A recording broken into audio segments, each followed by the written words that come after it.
E3, the annual conference that so many of us gather to look upon to see what is coming in the future, a place where we get to see just how low our bank account will go to fulfill the need to play video games. But E3 does so much more than just displaying video game announcements followed with pre-rendered cutscenes that feature absolutely no gameplay whatsoever. But E3 attempts to entertain us, to dazzle us, to leave us more entertained than we are likely to be informed. Because why bother showing us release dates for any of your games rather than just having us watch this guy? Sure, I can talk about all the games and announcements I was excited for from this year's E3, but instead I want to talk about the little things, the special moments that just don't get enough love and attention. Let's start with Bethesda and how none other than the god of partying himself, Andrew WK, started that conference. And from what it looked like, the audience loved it.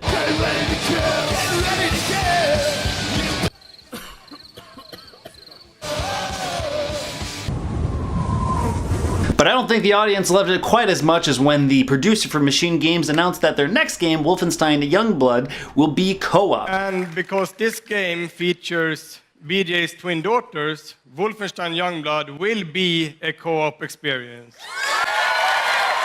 Not to mention his just wholesome reaction to their excitement. Will be a co-op experience. And of course, Todd Howard himself came out, announced a bunch of stuff about Fallout 76, a new game called Starfield, and some sequel to a franchise that a lot of people love called Elder Scrolls 1V, whatever that one is. But I think if there's anything we learn from Todd Howard's announcement is that his greatest achievement isn't what he's done with Bethesda, but instead what he's done in a poster. A map of the world that glows in the fucking dark. That poster is secretly his crowning achievement. His entire life had led up to that moment. Thank you, Todd Howard. Thank you for your glow-in-the-dark poster.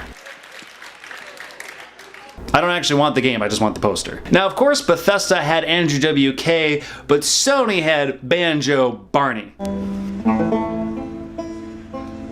Followed with the most magical man who's ever played the flute in existence. And sincerely, I think this encapsulates what either company was trying to portray in the things they had to show. Bethesda was more like a frat party where guys were smashing beer cans over their heads, when Sony was a fine wine cheese party where you just kind of wandered aimlessly pretending to be interested when you met someone who was a brain surgeon or rocket scientist. But really, Sony was quite highbrow with their presentation. It was interesting. But not everyone was impressed with Sony's press conference, including this guy who was upset about something after Resident Evil 2 was announced. Don't tell me what to do! Don't tell me what to do! And let's talk about the Smash Direct. I mean, Nintendo Direct. That one. No, but seriously, it was the Smash Direct. It was not. It was like a little Nintendo and mostly Smash. Real talk. And lastly, Cyberpunk 2077, a game that has created so much hype without showing absolutely no gameplay whatsoever publicly. Really, that is extremely admirable and so damn impressive that all they need to do is just say, CD Projekt Red is making it, here's a dope, cool looking trailer thing, and yeah, you're gonna buy it, I guess.